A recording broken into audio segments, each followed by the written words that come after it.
Bismillahirrahmanirrahim. Alhamdulillahi rabbil alamin. Wa bihi nasta'inu ala umurid dunya waddin. Allahumma salli wa sallim ala nabiyyina Muhammad wa ala alihi wa ashabihi ajma'in. Amma ba'du. Assalamualaikum warahmatullahi wabarakatuh. Bapak, Ibu sekalian, mari kita lanjutkan kajian kita berkenaan dengan ampunan. Kemarin kita telah menyampaikan masalah permohonan ampun itu ada dua ayat. Satu, permohonan ampun istighfar orang yang beriman, dan permohonan istighfar yang bertakwa. Dan kalau kita perhatikan ayat 21-20 dalam surah Al-Hadid itu ada 5 kata, ya. La'ibu walahu wazinatu watafakhurum bainakum watakatsur. Ya. Watakatsur itu yang paling top itu, dimana berlomba-lomba saling berbanyak-banyak, saling ingin nomor satu, itu dalam 5 kehidupan, ya. Dan ada surah khusus berkenaan at-takatsur, bermegah-megahan. Mari kita terus meneliti supaya kita semakin memahami bahwa ayat-ayat Quran itu semakin kita perhatikan dari kata-kata, ya. Caranya kita memperhatikan kata-kata. Jadi kata-kata tersebut terus kita telusuri agar kita semakin luas dan semakin dalam, ya, berkenaan dengan ampunan. Di dalam surah Al-A'raf ayat 23, yaitu kata-kata yang merupakan permohonan dari Nabi Adam kepada Allah Subhanahu wa Ta'ala supaya dia diampuni. Coba kita perhatikan dalam surah Al-Alaf, ya. Nanti kita lanjutkan di dalam surah At-Takatsur. A'udzubillahi minasyaitonirrajim. Bismillahirrahmanirrahim. Qala, Adam dan Hawa berkata, Qala Rabbana zalamna anfusana, ya Tuhan kami telah menzalimi diri kami sendiri. Wa illam taghfir lana, dan jika tidak Engkau ampuni kami, wa tarhamna, dan tidak Engkau sayangi kami, rahmati kami, lanaku lakunanna minal khasirin. Sungguh kami akan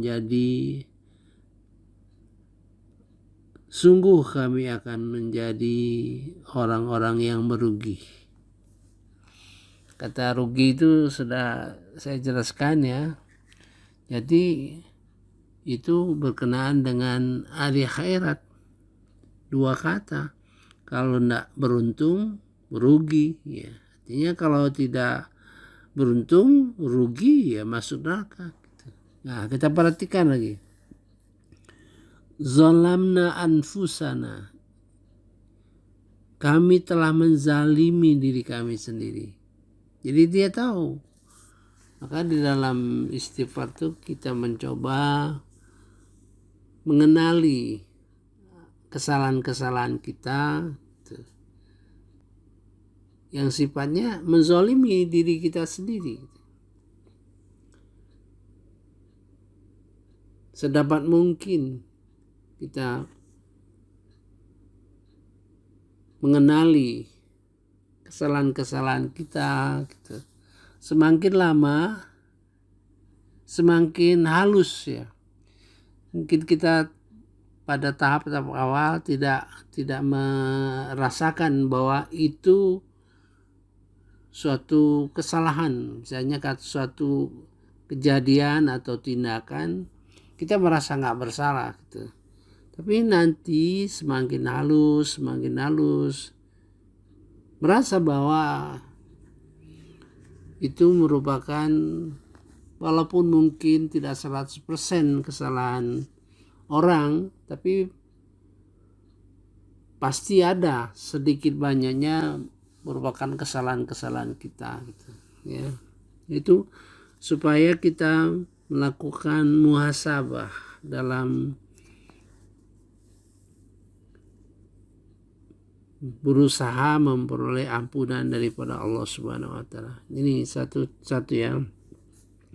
Kedua, wa illam taghfir lana, jika tidak engkau ampuni kami, ya, wa tarhamna, dan engkau tidak sayang kepada kami, ya,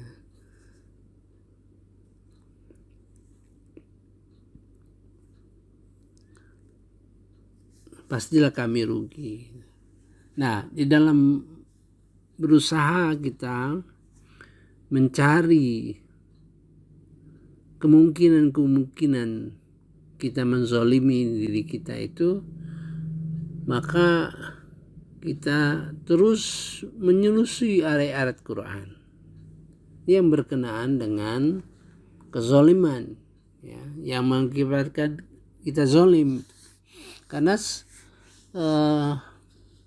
semakin banyak ayat-ayat yang kita pahami, semakin kita akan merasakan kekurangan kita gitu. Walaupun sudah diberi gambaran oleh Rasulullah SAW dalam memberi kita contoh di dalam doa tahajud, ya, yang terakhir kalimat farfirli, maka mohon ampuni aku, ma qaddamtu, dari apa yang telah aku lakukan, wa ma akhartu, yang kesalahan-kesalahan yang akan dilakukan, wa ma asrartu, wa ma a'lamtu, baik kesalahan-kesalahan yang aku tidak tahu maupun kesalahan-kesalahan yang tahu. Itu sepertinya merupakan suatu kesimpulan, ya, suatu kesimpulan yang diberikan contoh kepada Rasulullah SAW, bahwa itu merupakan skup wilayah di dalam memohon ampunan kepada Allah Subhanahu wa taala. Sama dengan kita berzikir, bagaimana kata salam itu yang kita uraikan dalam sebelum bulan puasa itu tadi, bahwa salam itu, perjalanan salam itu luas ya, dari Allah Subhanahu wa taala sampai turun kepada Nabi Nuh, nabi-nabi lain, terus kepada Nabi Ibrahim ya. Di dalam Nabi Ibrahim salam sudah sedikit ada kriteria ya. Kepada Nabi Muhammad salam kepada orang-orang yang terpilih, kemudian dijadikan syariat, kita saling mengucapkan salam, kemudian salam dimasukkan di dalam sholat, kemudian salam juga mulai naik beranjak, salam dari malaikat dan salam dari Allah Subhanahu wa taala ketika kita berjumpa kepada Allah Subhanahu wa taala. Nah, itu disarikan oleh Rasulullah SAW dalam bentuk zikir. Allahumma antas salam wa minkas salam wa alaika ya'udus salam fahayyina rabbana bisalam wa adkhilnal jannata salam. Jadi disarikan oleh Rasulullah SAW di dalam 5 anak kalimat. Allahumma antas salam, salam itu dari dirimu, wa minkas salam, salam itu darimu, wa yaudus salam, salam itu akan kembali kepadamu. Fa'aina rabbana bisalam, hidupkan kami dalam salam. Wadkhilnal jannata salam, masukkan kami di dalam surga dengan salam. Itu salam itu panjang perjalanannya. Nah, begitu juga ini. Rasulullah telah memberikan garis ya. Farfirli ma qaddamtu wa ma akhartu wa ma asrartu wa ma alantu. Mudah-mudahan kita akan teruskan ini ya sepanjang berpuasa. Mudah-mudahan semakin merasakan isi daripada apa-apa yang digariskan, yang disarikan oleh Rasulullah SAW itu. Mari kita lanjutkan dengan surah At-Takatsur.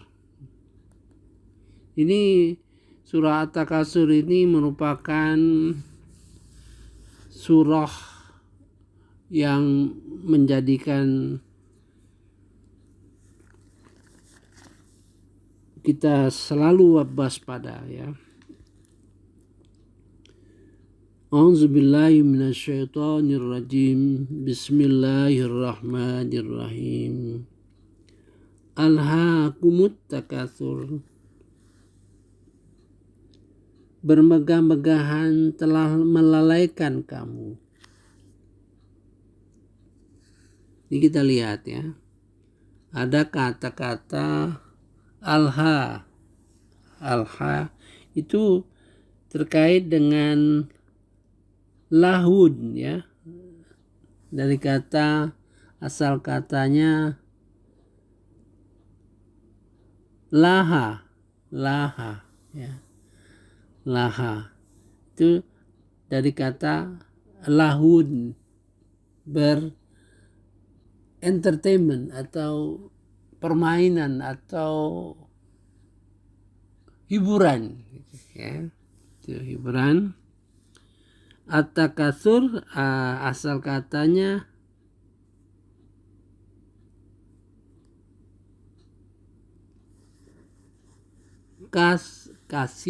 kasiroh ya, banyak gitu. Jadi at-takatsur kita berusaha memperbanyak, sibuk gitu ya. Sibuk dengan segala hal yang berkaitan dengan dunia gitu ya. Jadi sesuatu yang menyenangkan,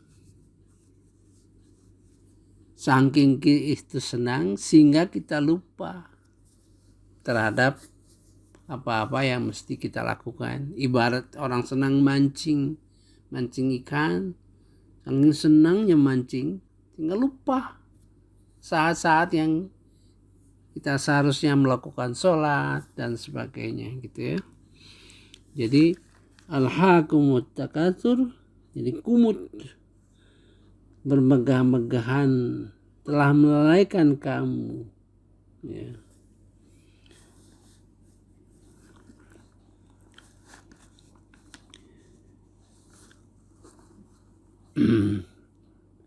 Jadi ayat ini menjadi sebab ya, menyatakan sebab kecelakaan itu karena saling memperbanyak kenikmatan dunia dan berbangga-bangga ya, sehingga melengahkan kamu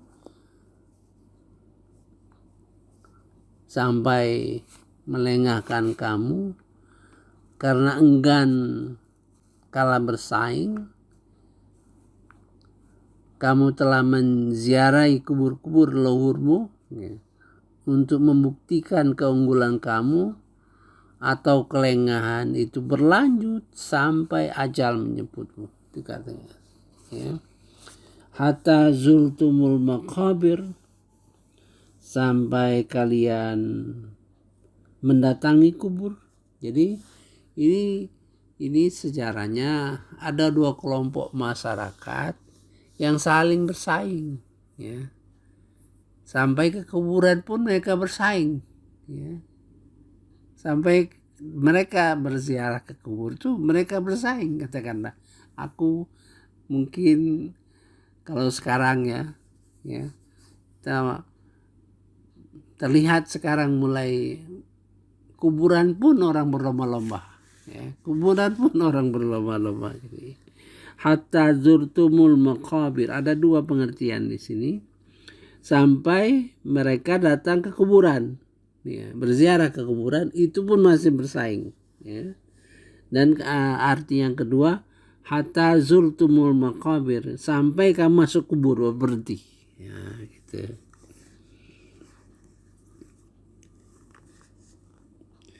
Yang dikecam oleh ayat ini adalah persaingan yang sedemikian sifatnya yang mengakibatkan seseorang lengah serta mengabaikan hal-hal yang lebih penting ya. Jadi ada beberapa ayat yang berkaitan dengan itu ya. Misalnya di dalam surah Al-Hijr ayat 3 ya. Mengapa manusia bisa lengah? Mengapa manusia lengah? Ya, antara lain lengah karena angan-angan kosong. Di dalam surah Hijr ayat 3. A'udzubillahi minasyaitonirrajim. Bukankah mereka di dunia itu makan dan bersenang-senang dan dilalaikan oleh angan-angan kosong mereka? Kelak mereka mengetahui akibat perbuatannya gitu ya.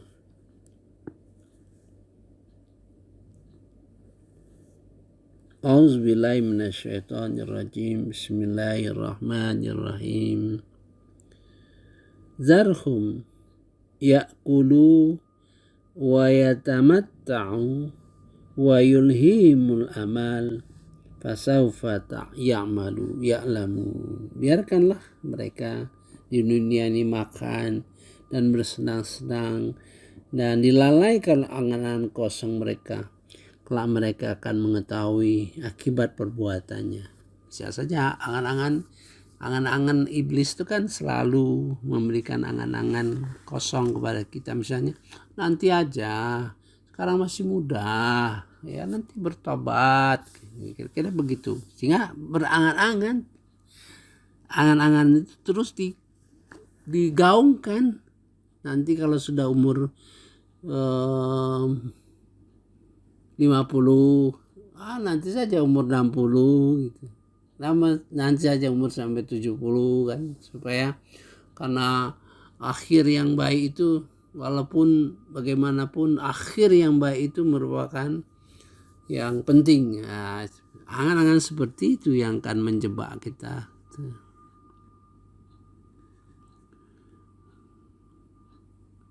Kemudian dalam surah Al-Munafikun, ya, dalam surah Al-Munafikun itu juga bisa karena harta dan anak-anak. Nah, kelengahan itu mengantarkan manusia bersaing tanpa batas sampai mengantarkan ke kubur.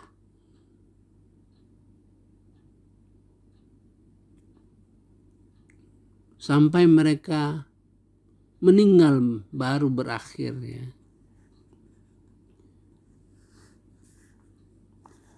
Persaingan itu tidak akan berhenti sampai kamu telah menziarahi kubur.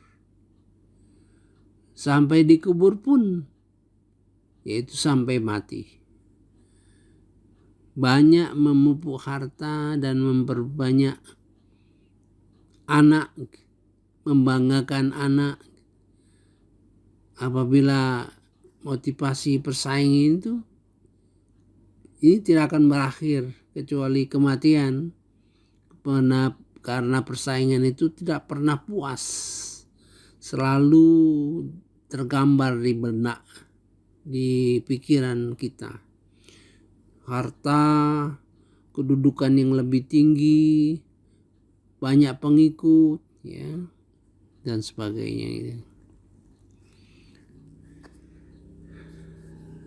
Saya kira itu yang ayat yang kedua, ya.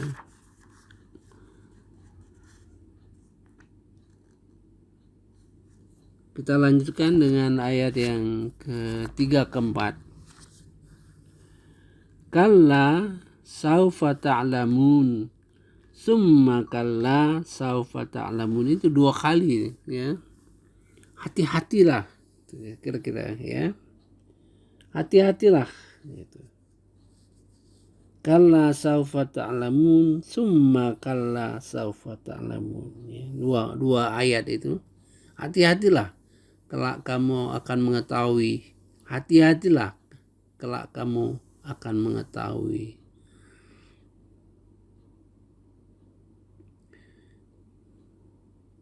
Dengan dalam kaitan ini, ya, persaingan tidak sehat dan menumpuk harta dan memperbanyak pengikut, ya, memperingatkan kita, hati-hati, jangan lakukan persaingan semacam itu. Kelak kamu akan mengetahui akibatnya. Sekali lagi, hati-hati, kamu akan mengetahui akibatnya. Karena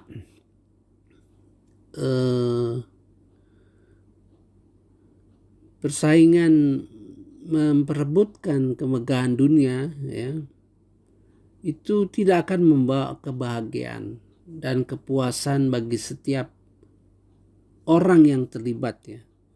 Tidak mengantarkan kepada hakikat dan tujuan hidup sendiri.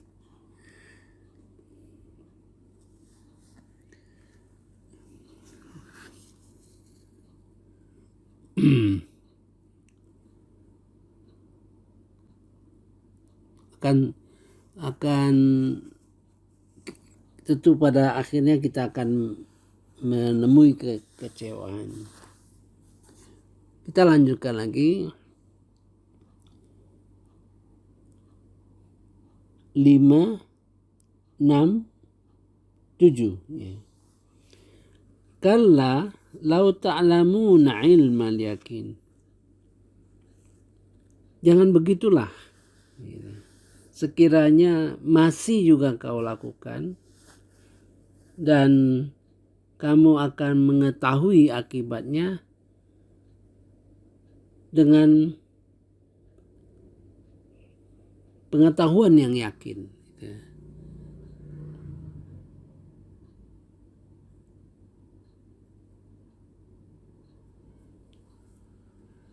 Hati-hatilah jika kamu mengetahui dengan pengetahuan yang yakin, niscaya kamu benar-benar akan melihat neraka jahim. Dan sesungguhnya kamu benar-benar akan melihat dengan ainul yakin. Jadi secara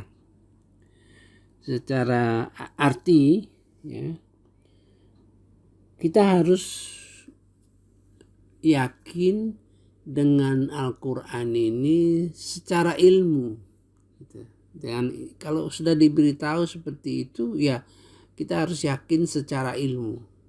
Jangan kita yakin setelah ainul yakin, setelah melihat. Ibarat kalau sudah sampai ainul yakin berarti la tarawunnal jahim, pasti kalian akan melihat neraka. Ini suatu ilustrasi ya. Misalnya kita di hutan bersama-sama dengan orang-orang yang tahu gitu ya. Maka misalnya ada ngauman harimau itu, terus diperingatkan tuh ada harimau itu. Tapi kita tidak pernah tahu itu suara harimau gitu. Kita tidak pernah tidak punya ilmu mengenai harimau itu.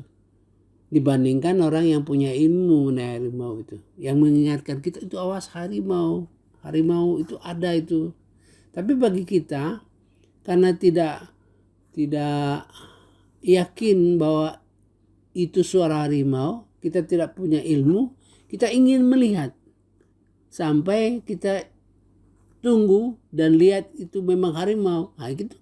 Itu pada posisi yang berbahaya gitu. Nah, gitu. Jadi ilmu yakin dan ainul yakin tuh harus kita pahami. Ada yang kita diharapkan untuk selamat apabila kita sampai kepada ilmu yakin ya. Ada di mana ilmu yakin itu misalnya ayat-ayat Quran ya, kita secara ilmu itu percaya. Kemudian ayat-ayat itu dipraktekkan ya. Misalnya di dalam surah Al-Isra ayat 53 kita diminta Allah Subhanahu wa taala untuk bicaranya lebih baik. Karena pembicaranya lebih baik itu akan bermanfaat bagi kita gitu. Dan kita menyaksikan kalau orang yang bicara baik itu disenangi orang. Atau kalau kita memperoleh kesempatan mendapat jabatan yang tinggi karena kita berkomunikasi dengan baik. Sehingga yakin kita bahwa ayat itu bisa kita buktikan dengan ainul yakin. Nah, bisa diteruskan dan hakul yakin. Ada kondisi yang tidak bisa kita lanjutkan dengan ilmu yakin seperti ini. Ya, kalau kita dengan ainul yakin, bukan ilmu yakin, dan kalau kita menghendaki sampai ainul yakin, kita berarti sudah akan melihat neraka gitu ya.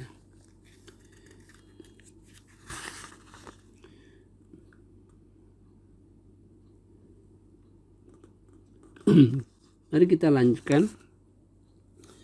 Summa latarawunnaha ainal yakin.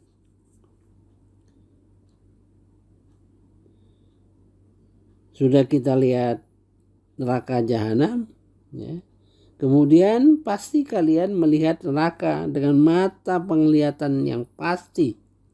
Ya. Jadi kalau kita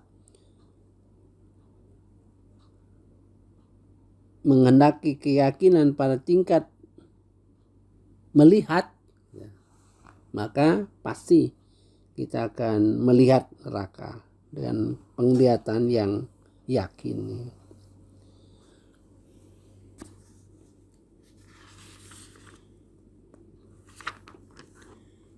Ayat terakhir, summa latus'alunna yauma idzin 'anin na'im. Kemudian kamu benar-benar akan ditanya pada hari itu tentang semua nikmat di dunia ini, ya. Semua nikmat di dunia ini, ya. Itu perlu kita renungkan, apa nikmat-nikmat yang telah Allah berikan kepada kita. Kita renung, mungkin pada saat-saat kita rezeki sedang banyak, ya, kita gunakan pada hal-hal yang tidak benar gitu. Kita pergunakan kepada hal-hal yang boros gitu dan sebagainya, banyak ya, merupakan kesalahan-kesalahan kita. Ini satu objek daripada istighfar kita. Kita ingat dulu, kita dapat hasil yang baik gitu, kita gunakan kepada yang kurang baik atau yang tidak baik, atau kita boleh sesuatu dengan cara yang tidak baik gitu. Itu hal-hal yang perlu kita renungkan, kita dalam konteks kita menzolimi diri kita, ya. Ini satu poin yang kita peroleh dalam surah At-Takatsur, di mana kesalahan-kesalahan kita renungkan sesuai dengan apa yang dimaksudkan di dalam surah At-Takatsur ini, merupakan sesuatu yang perlu kita istighfari, ya. Subhanakallahumma wa bihamdika asyhadu an la ilaha illa anta astaghfiruka wa atubu ilaik. Wallahu alam. Wassalamualaikum warahmatullahi wabarakatuh.